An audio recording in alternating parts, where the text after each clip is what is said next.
கரூர் கூட்ட நெரிசலில் சிக்கி இறந்தவர்களின் குடும்பங்களுக்கு அரசு பணி வழங்கியதை ரத்து செய்த சென்னை உயர்நீதிமன்ற உத்தரவுக்கு இடைக்கால தடை விதித்தது உச்சநீதிமன்றம். அரசு பணி வழங்கியதை ரத்து செய்த வழக்கில் எதிர்மனுதாரர்கள் சீனி அகமது பதிலளிக்கவும் உச்சநீதிமன்றம் நோட்டீஸ்.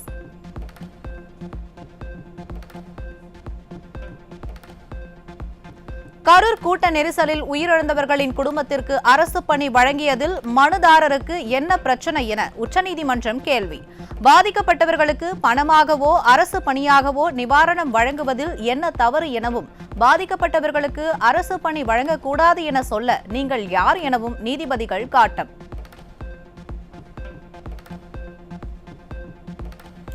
நாட்டின் 80வது சுதந்திர தினத்தை முன்னிட்டு சென்னை சென்ட்ரல், எழும்பூர் மற்றும் திருப்பூர் உள்ளிட்ட பல்வேறு ரயில் நிலையங்களில் பாதுகாப்பு ஏற்பாடுகள் தீவிரம். மோப்பநாய் உதவியுடன் தீவிர கண்காணிப்பில் ஈடுபட்டுள்ள ரயில்வே போலீசார் பயணிகளின் உடைமைகளை மெட்டல் டிடெக்டர் கருவி உதவியுடன் தீவிர சோதனை. திமுகவினர் தங்களது குடும்ப உறுப்பினர்களை வழக்குகளிலிருந்து காப்பாற்றுவதற்காக பாஜகவுக்கு ஆதரவு தெரிவித்து வருவதாக அமைச்சர் சிடிஆர் நிர்மல்குமார் குற்றச்சாட்டு. திமுக டெல்லியில் பாஜகவின் அடிமையாகிவிட்டதாகவும் அமைச்சர் சாடல். அப்போ ஆளுங்கட்சியா இருந்தாங்க, இன்னைக்கு ஆட்சி இல்லை, அதனால பிரச்சனை கேஸ் எல்லாத்துலயும் மக்களிடம் கொள்ளையெடுத்த பணங்களை காப்பாற்ற இன்னைக்கு ஒன்றிய அரசோட உதவி தேவை. அது ஒண்ணுக்காக அவர்களை காப்பாற்றிக் கொள்ள இன்னைக்கு முழுவதுமாக முன்னாடி எப்படி தமிழகத்துடைய அனைத்து நலன்களையும் அடமானம் வச்சாங்களோ இன்னைக்கு அதே மாதிரி அவர்களும் போய் அடிமையாக திமுக டெல்லியில அடிமையாக கொத்தடிமையாக சரண்டர் ஆயிட்டாங்கன்னா சொல்லுங்க. மத்திய அரசிடமிருந்து வரவேண்டிய 500 கோடி ரூபாய் நிலுவைத் தொகையை பெற நடவடிக்கை எடுக்கப்பட்டு வருவதாக உணவுத்துறை அமைச்சர் வெங்கடரமணன் பேட்டி. தீபாவளிக்குள் ரேஷன் கடைகளில் தரமான அரிசி மற்றும் பொருட்கள் கிடைக்க முழுமையாக நடவடிக்கை எடுக்கப்படும் எனவும் அமைச்சர் உறுதி. நம்ம பிஹெச்எஸ் கார்டும் அந்த பிஹெச்எஸ் கார்டோட டேட்டாஸும் அவங்களோட பேக்கேஜ் சென்ட்ரல் கவர்மெண்ட்டோட ஒன்றிய கவர்மெண்ட்டோட டேட்டாவும் மிஸ் மேட்ச் இருந்தது. அதை அஃபிஷியலாக அதாவது நம்மளோட சாஃப்ட்வேர் அவங்க சாஃப்ட்வேர் மேட்ச் ஆக வந்தது. அந்த டாக்குமெண்ட்டை மேட்ச் பண்ணி கொடுத்தா ஒரு 500 crores பேலன்ஸ் இருக்குது. அதை ரொம்ப பல ஆண்டு காலமாக பெண்டிங் இருக்குது, 3-4 இயர்ஸாக இருந்தது. அந்த டேட்டா மேட்சிங்காக நான் இங்கேருந்து ஸ்டாஃப் அனுப்பியிருக்கோம். அவங்க டெல்லியில் உட்காந்து பேசி அந்த matching of datas PHS cards matching data கொடுத்துருக்காங்க. இந்த ஒரு வாரத்துக்கு 10 நாளில் பேமெண்ட் வந்துடும்.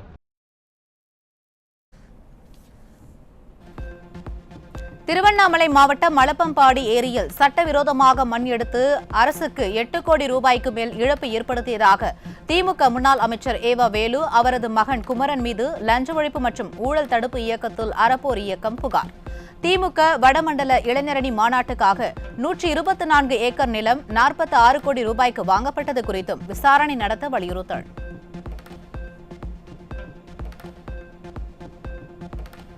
தாமிரபரணி ஆற்றை தூய்மைப்படுத்தி காப்பாற்றுவதற்காக செலவிடப்பட வேண்டிய 59 கோடி ரூபாய் நிதியை தேவையில்லாத ஆடம்பர செலவுக்காக பயன்படுத்த அரசு துடிப்பதற்கு பாமக தலைவர் அன்புமணி ராமதாஸ் கண்டனம். ஜெர்மனி வங்கியிடமிருந்து கடனாக பெறப்பட்ட நிதியை தாமிரபரணி ஆற்றில் சாக்கடைகளை கலப்பதை தடுத்து தூய்மைப்படுத்துவதற்கு மட்டுமே தமிழக அரசு பயன்படுத்த வேண்டும் என்றும் அவர் வலியுறுத்தல்.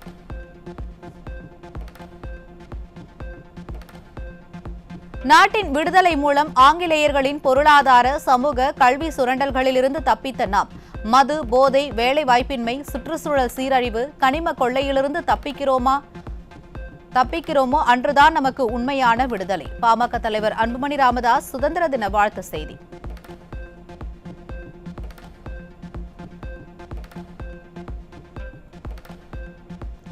பள்ளிகளில் மாணவிகள் மது அருந்தும் அவலம் தொடர்வதாகவும், கன்னியாகுமரி மாவட்டம் தக்கலை அரசு பள்ளியில் நுழைவுத் தேர்வு பயிற்சி வகுப்பில் பங்கேற்க சென்ற மாணவிகள் மது அருந்தியதை சுட்டிக்காட்டி பாமக தலைவர் அன்புமணி ராமதாஸ் கண்டனம். மது எளிதாக கிடைப்பதை தடை செய்ய வேண்டும். அடுத்த 3 ஆண்டுகளில் முழு மது விலக்கை ஏற்படுத்த முதலமைச்சர் விஜய் நடவடிக்கை எடுக்கவும் வலியுறுத்தல்.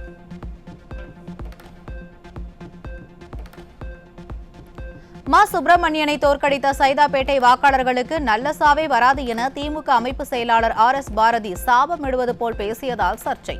மக்களுக்கு எதுவும் செய்ய வேண்டாம், கட்சிக்காரனுக்கு கொடுத்தால் போதும், இனி 5 ஆண்டுகளுக்கு ஓய்வு எடுப்போம் என்றும் திமுக கூட்டத்தில் ஆவேச பேச்சு. சைதாப்பேட்டை தொகுதியில அவர் செஞ்சாத மாதிரி யாரும் செய்யவே இல்லை. கலைஞரே முதலமைச்சர் இருந்தார், பெருமையா சொல்றேன். அவர் கூட அங்க ஒரு பெரிய ஹாஸ்பிட்டல் கொண்டு வர முடியல. ஏன்னா எங்க பக்கத்தில் இருக்கிற ஆலந்தூருக்குலாம் அது பெரிய வசதியா இருந்தது. அந்த ஹாஸ்பிட்டலில் போய் வந்த நோயாளி அவன் சொந்தக்காரன் ஓட்டு போட்டு ஜெயிக்கும். அவனுக்கெல்லாம் நல்ல சாவே வராது. நான் சொல்றேன், காரணம் உயிர் காப்பது என்பது அவ்வளோ கஷ்டமான காரியம். எத்தனை பேர் உயிரை காத்திருப்பார், எத்தனை பேருக்கு உயிர் கொடுத்தா. இங்கே கூட படித்தார், கேன்சர் இன்ஸ்டியூட் கொடுத்தேன், இதுக்கு கொடுத்தேன், இதெல்லாம் இனிமேல் வேணாம், கட்சிக்காரனு கொடுங்க, அது போதும். கொடுத்ததெல்லாம் போதும், ஒரு 5 வருஷம் ரெஸ்ட் எடுப்போம். நாடாளுமன்ற மக்களவையில் தற்போது உள்ள 543 தொகுதிகளை 550ஆக உயர்த்தும் பின்னணியில் சதி உள்ளதாக இந்திய கம்யூனிஸ்ட் கட்சியின் முன்னாள் மாநில செயலாளர் முத்தரசன் குற்றச்சாட்டு. சட்டம் ஒழுங்கை பாதுகாப்பது அரசின் முதன்மை கடமை எனவும், மாணவர் அமுதன் உயிரிழப்பு விவகாரத்தில் உண்மைத்தன்மையை கண்டறிய வேண்டும் எனவும் வலியுறுத்தல். தற்போதுள்ள 543 தொகுதிகளில் பெண்களுக்கான 33% இடஒதுக்கீட்டை வழங்க வேண்டும். அதை அனைத்து கட்சிகளும் ஆதரிக்கின்றன. ஆனால் அதை மூடி மறைத்துவிட்டு 850 குறியாக இருப்பது உள்நோக்கமுடையது. தற்போதுள்ள அரசியலமைப்பு சட்டத்தை செல்லாதாக்கி மனுதர்ம சட்டத்தை அரசியல் சட்டமாக ஆக்குவதற்குள்ள ஒரு சதி வலையை ஒன்றிய அரசாங்கம் மேற்கொண்டு வருகிறது. சிறப்பாக பணியாற்றிய காவல்துறை உள்ளிட்ட சீருடை பணியாளர்களுக்கு வழங்கப்படும் குடியரசுத் தலைவர் தகைசால் பணிக்கான பதக்கங்கள் தமிழ்நாட்டின் 3 காவல் அதிகாரிகளுக்கு அறிவிப்பு. மத்திய உள்துறை அமைச்சகத்தின் சிறந்த பணிக்கான பதக்கத்திற்கு தமிழ்நாட்டை சேர்ந்த 17 போலீசாரும் தேர்வு.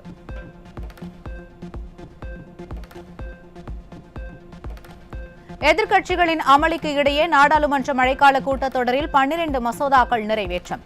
பொதுத் தேர்வு முறைகேட்டை தடுப்பது, வந்தே மாதரம் பாடலுக்கு மரியாதை, பிறப்பு இறப்பு பதிவில் திருத்தம் உள்ளிட்ட 12 மசோதாக்கள் நிறைவேறியதாக அறிவிப்பு.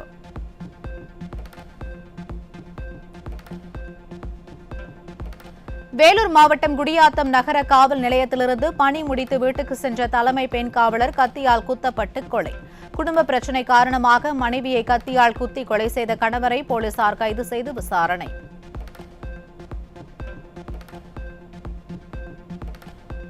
கிருஷ்ணகிரி மாவட்டம் சிங்காரப்பேட்டை அருகே குடும்ப பிரச்சினை குறித்து காவல் நிலையத்தில் விசாரணைக்காக சென்ற மனைவியை வழிமறித்து கத்தியால் குத்திய கொடூர கணவன் பின்தொடர்ந்து வருவதாக பெண் காவல்துறைக்கு தகவல் தெரிவித்தும் காவலர்கள் அலட்சியமாக இருந்ததாக பாதிக்கப்பட்ட பெண்ணின் உறவினர்கள் குற்றச்சாட்டு.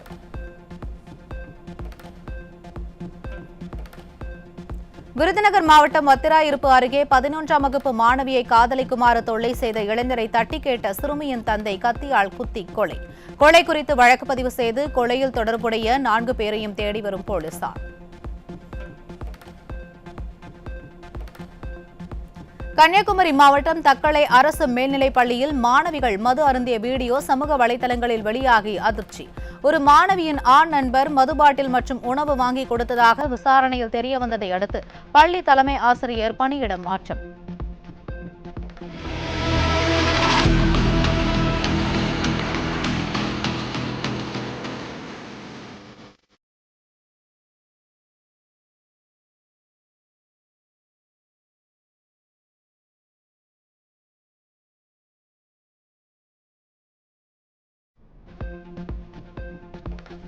நடிகர் விக்ரம் லார்க் பாண்ட் குரங்குடன் வெளியிட்ட வீடியோ சர்ச்சையான நிலையில் அக்குரங்கின் உரிமையாளர் ஈரோடு மாவட்ட வனத்துறை அலுவலகத்தில் ஆஜர். குரங்குகளுக்கான முறையான ஆவணங்கள் சமர்ப்பிக்கப்படவில்லை என கூறப்பட்ட நிலையில் ஏற்கனவே நடிகர் விக்ரமிடம் சென்னையில் வனத்துறையினர் விசாரணை நடத்தியது குறிப்பிடத்தக்கது.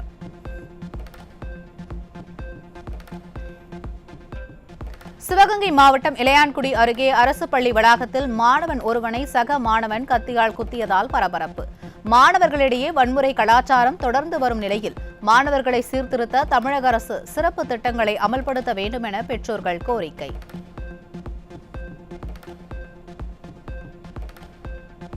சென்னையில் சாக்லேட் ஐஸ்கிரீம் கொடுத்து மாணவிகளுக்கு பாலியல் தொல்லை கொடுத்த 60 வயது முதியவர் போக்சோ சட்டத்தில் கைது.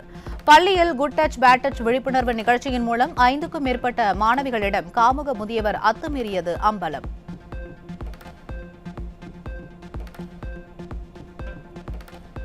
சென்னை அசோக் நகர் அரசு பள்ளியில் 11ஆம் வகுப்பு படிக்கும் 16 வயது சிறுமியை தினமும் பின்தொடர்ந்து சென்று காதல் தொல்லை அளித்ததுடன் சிறுமியின் புகைப்படத்தை ஆபாசமாக சித்தரித்து சமூக வலைதளத்தில் பதிவேற்றி விடுவதாக மிரட்டல். சிறுமியின் உறவினர் அளித்த புகாரின் பேரில் ஈக்காட்டுத்தாங்கலை சேர்ந்த பரசுராமன் என்ற தனியார் நிறுவன ஊழியர் போக்சோவில் கைது.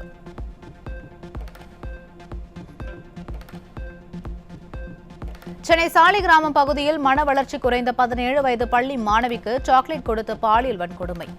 மாணவி பள்ளிக்கு தினமும் சாக்லேட் பிஸ்கெட்டுகளுடன் வருவதைக் கண்ட ஆசிரியர் அவரை அழைத்து விசாரித்ததில் காமுக மளிகை கடைக்காரர் போக்சோவில் சிக்கினார்.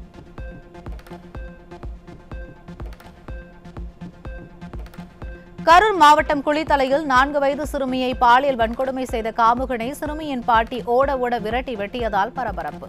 காமுகனை அரிவாளால் வெட்டியபடியே இழுத்து வந்து காவல் நிலையத்தில் ஒப்படைத்த மூதாட்டி.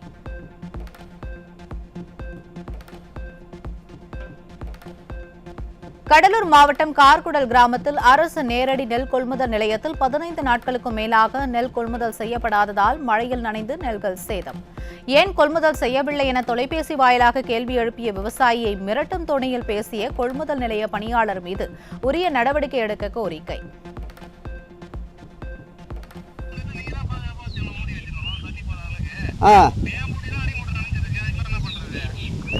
சார் நீங்கள் மூட்டை அடிமுட்டை சார் அது வந்து இப்போ நீங்கள் கரும்பு படிங்க சார் நான் போனால் செய்யணும் சார் அன்றாடங்காச்சு சார் நான். நெல்லை மாவட்டம் பாளையங்கோட்டையில் செயல்படும் ஆர்டிஓ அலுவலகத்தில் இரவு 10 மணி ஆகியும் ஓட்டுநர் உரிமம் கிடைக்காமல் அலைக்கழிக்கப்படுவதாக பொதுமக்கள் புகார். போதிய குடிநீர் கழிவறை வசதிகள் இல்லாத நிலையில் இரவு நேரத்திலும் காத்திருக்க வைப்பதால் அச்சத்துடன் இருப்பதாக பெண்கள் வேதனை. இன்டர்நேஷனல் லைசன்ஸ் வச்சிருக்கிறேன், வண்டி ஓட்டிகிட்டு இருக்கிறேன். ஃபர்ஸ்ட் இதை எனக்கு கொடுத்தாங்க. ஃபர்ஸ்ட் இதில் வந்து கரெக்டாக பார்க்கிங் எல்லாமே கிளியராக இருக்குது. எங்கிட்ட கையில் ஃபுட்டேஜ் இருக்குது. அவங்க சொல்கிறாங்க ஃபுட்டேஜில் பார்க்கிங் ஃபெயிலுன்றாங்க. எப்படின்னு எனக்கு புரியல. ஃபர்ஸ்ட் டைம் அனுப்பிச்சி விட்டாங்க 22ஆம் நம்பர். எப்போ வந்தீங்க நீங்கள்? காலையில் 7:30 மணிக்கு வந்தேன். ஒரு 20 லேடிஸ் கிட்ட வந்திருக்கிறோம். ஒரு பாத்ரூம் ஃபெசிலிட்டி கிடையாது, லைட் இல்லை. போலீஸ் ஸ்டேஷனில் கூட 6 மணிக்கு அப்புறம் போலீஸ் ஸ்டேஷனில் எந்த மகளிரையும் வச்சிருக்கோம்.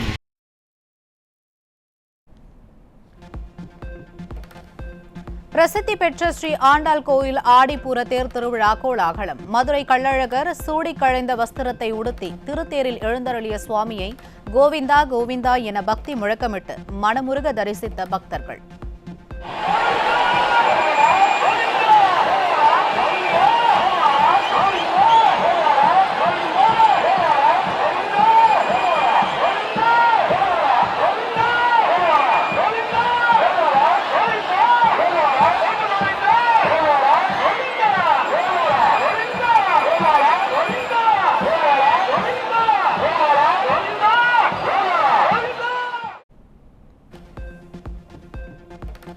பெரம்பலூர் மாவட்டம் குன்னம் அருகே உள்ள நன்னை கிராமத்தில் கோவில் தேரை கொண்டு சென்றபோது உயர் மின்னழுத்த மின்கம்பியில் தேர் உரசி விபத்து. 2 உயிரிழந்த நிலையில் தாழ்வாக செல்லும் உயர் மின்னழுத்த கம்பிகள் குறித்து உரிய ஆய்வு செய்ய கிராம மக்கள் வலியுறுத்தல்.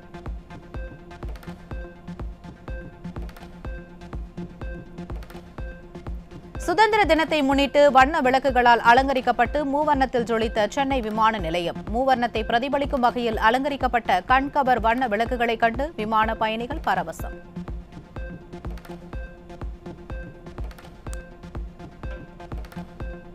சுதந்திர தினத்தை முன்னிட்டு சென்னை சென்ட்ரல் ரயில் நிலையத்தில் பாதுகாப்பு அதிகரிப்பு. ரயில்வே பாதுகாப்பு படையினர் மோப்பநாய் உதவியுடன் பயணிகளின் உடைமைகளையும் ரயில் பெட்டிகளிலும் தீவிர சோதனை.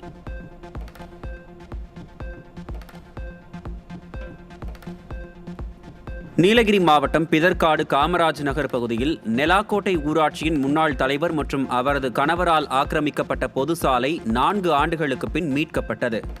இதுகுறித்து அதிகாரிகளிடம் பலமுறை மனு அளித்தும் எந்த நடவடிக்கையும் எடுக்கப்படாமல் இருந்த நிலையில் பொதுமக்கள் உண்ணாவிரத போராட்டம் நடத்தப்போவதாக எச்சரிக்கை விடுத்தனர்.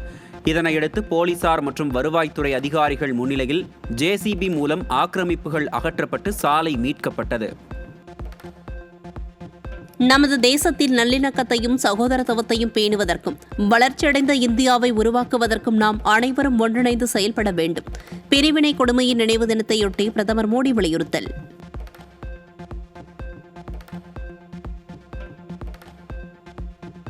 நாடாளுமன்ற மழைக்கால கூட்டத்தொடர் முற்றிலும் முடங்கியதால் 175 கோடி ரூபாய் வரிப்பணம் வீணடிப்பு. நீட் வினாத்தால் கசிவு உள்ளிட்ட பிரச்சினைகளை வலியுறுத்தி 19 அமர்வுகள் விவாதமின்றி ஒத்திவைக்கப்பட்டதால் பயனில்லாமல் போன நாடாளுமன்ற கூட்டத்தொடர். ஓலா, ஊபர் மற்றும் ரேபிடோ போன்ற டாக்ஸி நிறுவனங்கள் வாடிக்கையாளர்களிடம் கட்டாய முறையில் டிப்ஸ் வாங்குவது குறித்து மத்திய நுகர்வோர் பாதுகாப்பு ஆணையம் கடும் எச்சரிக்கை. வாடிக்கையாளர்கள் தங்களுக்கு விருப்பம் இருந்தால் மட்டுமே டிப்ஸ் வழங்க வேண்டுமென நுகர்வோர் பாதுகாப்பு ஆணையம் திட்டவட்டம். திருவள்ளூர் மாவட்டம் கும்மிடிப்பூண்டி அருகே சானாபுத்தூரில் ரஞ்சன் என்கிற கல்லூரி மாணவன் கொடூரமாக வெட்டி படுகொலை செய்யப்பட்ட சம்பவத்தால் பொதுமக்கள் அச்சம். ஏற்கனவே திருட்டு வழக்கில் பிடிபட்ட அவர் எதிர்காலம் கருதி விடுவிக்கப்பட்ட நிலையில் கோஷ்டி மோதலில் அவர் கொலை செய்யப்பட்டாரா என சந்தேகம்.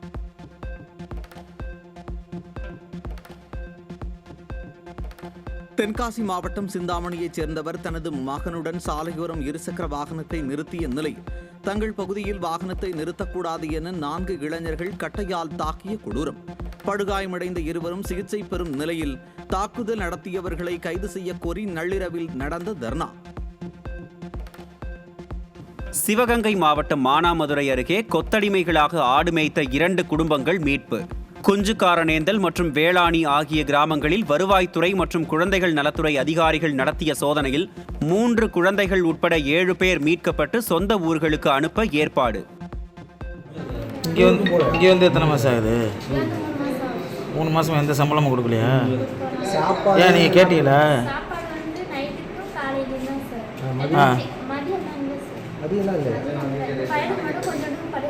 கேட்கலையா நீங்கள் எதுவும் அவங்கள்ட்ட? ஏன் என்ன தங்குறதுல அங்கே தங்குவீங்க? உங்களுக்கு சொந்தக்காரங்களும் யாருலையா? ஃபோன்லாம் இல்லையா அவங்கள்ட்ட? ஃபோன் இருக்குங்க சார். ஃபோன் ஃபிஸ்பல் போச்சு சார். ஏன் அந்த ஃபோன் மூலமாக அவங்க சொந்தக்கார தகவல் கொடுத்துருக்காங்க. அவங்க பேச மாட்டாங்க சார். இப்போ இங்கே பட்ட 3 மாதம் பற்றின சம்பளம் கொடுத்துருக்காரா? இல்லை சார், மேய்ப்பீங்க. காலையில் எத்தனை மணிக்கு வேலைக்கு போவீங்க? காலையில் எப்போயுமே நைட்டு பகல் எல்லாமே தான் இருக்கும் சார். எத்தனை ஆடு? இந்த பையன் பேசுவானா? 200 ஆடு மேலே. திருத்தணி சுப்பிரமணிய சுவாமி கோயிலில் ஆடிப்பூரத்தை முன்னிட்டு உற்சவர் முருகப்பெருமானுக்கு 1000 லிட்டர் பால் அபிஷேகம். திரளான பக்தர்கள் மயில் காவடி, புஷ்ப காவடி, பன்னீர் காவடி எடுத்தும் உடலில் அழகு குத்தி கொண்டும் நேர்த்திக்கடன் செலுத்தி சாமி தரிசனம்.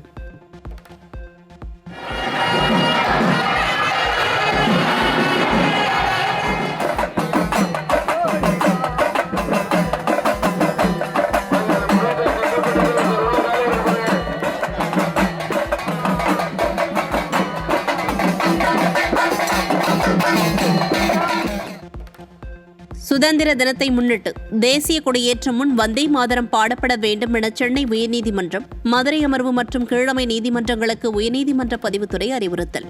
அரசு நிகழ்ச்சிகளில் தமிழ்தாய் வாழ்த்து முதலில் பாடப்பட வேண்டும் என சட்டமன்றத்தில் தீர்மானம் நிறைவேற்றப்பட்டுள்ள நிலையில் முதலில் வந்தே மாதரம் பாட அறிவுறுத்தல். சென்னை அம்பத்தூர் தொழிற்பேட்டை 1வது குறுக்கு பிரதான சாலையில் கேட்பாரற்று கிடந்த 19,000 ரூபாயை உரிமையாளரிடம் ஒப்படைத்த தூய்மை பணியாளர் கங்கை அம்மாள். தான் ஏழ்மையில் இருந்தாலும் நேர்மை தவறாத கங்கை அம்மாளுக்கு குவியும் பாராட்டு. ஃபர்ஸ்ட் பிளாட் பத்திரப்பதிவுகளை ஆன்லைன் மூலம் பதிவு செய்யும் திட்டத்தை முதலமைச்சர் வரும் 17ஆம் தேதி தொடங்கி வைக்க உள்ளதாக அமைச்சர் லோகேஷ் தமிழ்ச்செல்வன் அறிவிப்பு. அனைத்து வகையான பத்திரப்பதிவுகளும் படிப்படியாக ஆன்லைன் முறைக்கு மாற்றப்படும் எனவும் விளக்கம். இந்திய விமானப்படை தனது போக்குவரத்து விமான பிரிவை நவீனமயமாக்கும் வகையில் 1 லட்சம் கோடி ரூபாய் மதிப்பில் பல்வேறு பணிகளுக்கு பயன்படக்கூடிய 60 போக்குவரத்து விமானங்களை வாங்க திட்டம். வீரர்கள் உபகரணங்களை விரைவாக ஓரிடத்தில் இருந்து மற்றொரு இடத்திற்கு கொண்டு செல்லும் வகையில் விமானப்படையின் திறனை வலுப்படுத்த முடிவு. போதைப் பொருளால் ஏற்படும் தீமைகள் மற்றும் தடுப்பு நடவடிக்கைகள் குறித்த பாடங்களை இளநிலை, முதுநிலை பட்டப்படிப்புகளில் சேர்க்க மத்திய அரசு திட்டம். இந்த பாடத்திட்டம் குறித்து ஆசிரியர்கள், மாணவர்கள், துறை சார்ந்த வல்லுநர்கள், தொழில்துறை அமைப்புகள், பொதுமக்கள் இணையதளத்தில் அடுத்த 15 நாட்களுக்குள் தங்கள் கருத்துக்களை தெரிவிக்கலாம் என யுஜிசி அறிவிப்பு. ஆப்கானிஸ்தானில் 4.0 ரிக்டரில் 2 முறை ஏற்பட்ட நிலநடுக்கத்தால் பொதுமக்கள் அச்சம். இதன் தொடர்ச்சியாக மகாராஷ்டிராவின் நாசிக் பகுதியிலும் 3.4 ரிக்டரில் நில அதிர்வுகள் ஏற்பட்டதாக தேசிய நில அதிர்வு மையம் தகவல். ஈரோட்டில் 17 வயது இளம்பெண்ணை கடத்தி சென்று பாலியல் தொல்லை கொடுத்த இளைஞருக்கு போலீசார் வலைவீச்சு. இளம்பெண்ணின் உறவினர் ஈரோடு மகளிர் காவல்துறையினரிடம் அளித்த புகாரின் பெயரில் 2 பிரிவுகளின் கீழ் போலீசார் வழக்கு பதிவு. ராணிப்பேட்டை மாவட்டம் வாலாஜாவில் அரசு பெண்கள் மேல்நிலைப் பள்ளி முன்பு மாணவிகளை அழைத்து செல்போனில் ஆபாச படத்தை காண்பித்த காமுகனை கைது செய்து சிறையில் அடைத்த போலீசார். மாணவிகள் தெரிவித்ததைத் தொடர்ந்து பள்ளி தலைமை ஆசிரியர் அளித்த புகாரின் பெயரில் போலீசார் நடவடிக்கை. 2030ஆம் ஆண்டிற்குள் நாடு முழுவதும் ஏசி வசதியுடன் கூடிய 238 மின்சார ரயில்களை தயாரிக்க ரயில்வே நிர்வாகம் இலக்கு. சென்னை, கொல்கத்தா, டெல்லி, ஹைதராபாத் உள்ளிட்ட நகரங்களிலும் தேவைக்கேற்ப புதிய ஏசி மின்சார ரயில்களை இயக்க ரயில்வே துறை திட்டம். கோவையில் பாஜகவினர் தேசிய கொடி ஏந்தி பேரணி செல்ல அனுமதி மறுக்கப்பட்ட விவகாரத்தில் காவல்துறைக்கு சென்னை உயர்நீதிமன்றம் சரமாரி கேள்வி. தேசிய கொடியுடன் பேரணி செல்வது என்ன பாவச் செயலா? கோயம்புத்தூர் என்ன பாகிஸ்தானிலா உள்ளது என கேள்வி எழுப்பியதுடன் பேரணிக்கு அனுமதி வழங்கும்படி உத்தரவு. ஆந்திர மாநிலம் ஸ்ரீஹரிகோட்டாவில் இருந்து ஏவப்பட்ட ராக்கெட்டின் மேல் பாகத்தை 9 மாதங்களில் பூமிக்கே திருப்பி அனுப்பி இஸ்ரோ சாதனை. விண்வெளியில் கழிவுகள் தேங்குவதை தவிர்க்கும் வண்ணம் இத்திட்டம் நிறைவேற்றப்பட்ட நிலையில் அட்லாண்டிக் பெருங்கடலில் ராக்கெட்டின் மேல்பாகம் விழுந்ததை உறுதி செய்த இஸ்ரோ. இந்தியாவில் கரும்பு உற்பத்தி குறைவு மற்றும் பண்டிகை கால தேவை அதிகரிப்பு காரணமாக உள்நாட்டு சந்தையில் சர்க்கரை விலை 10% வரை உயர்வு. திடீர் விலை உயர்வு சில்லறை நுகர்வோர் விலை அதிகரிப்பதுடன் முக்கிய சர்க்கரை ஆலைகளின் பங்குகள் மற்றும் லாப வரம்புகளையும் கணிசமாக பாதித்துள்ளது. இந்தியாவின் சரக்கு ஏற்றுமதி ஜூலை மாதத்தில் 19.63% அதிகரித்து 4,22,094 கோடி ரூபாயாக உயர்வு. நாட்டின் ஒட்டுமொத்த இறக்குமதி 17.52% அதிகரித்து 7,27,215 கோடி ரூபாயாக உயர்ந்துள்ளதால் வர்த்தக பற்றாக்குறை 3 லட்சம் கோடியாக உயர்ந்து கடந்த 6 மாதங்களில் இல்லாத உச்சத்தை எட்டியுள்ளதாக தகவல்.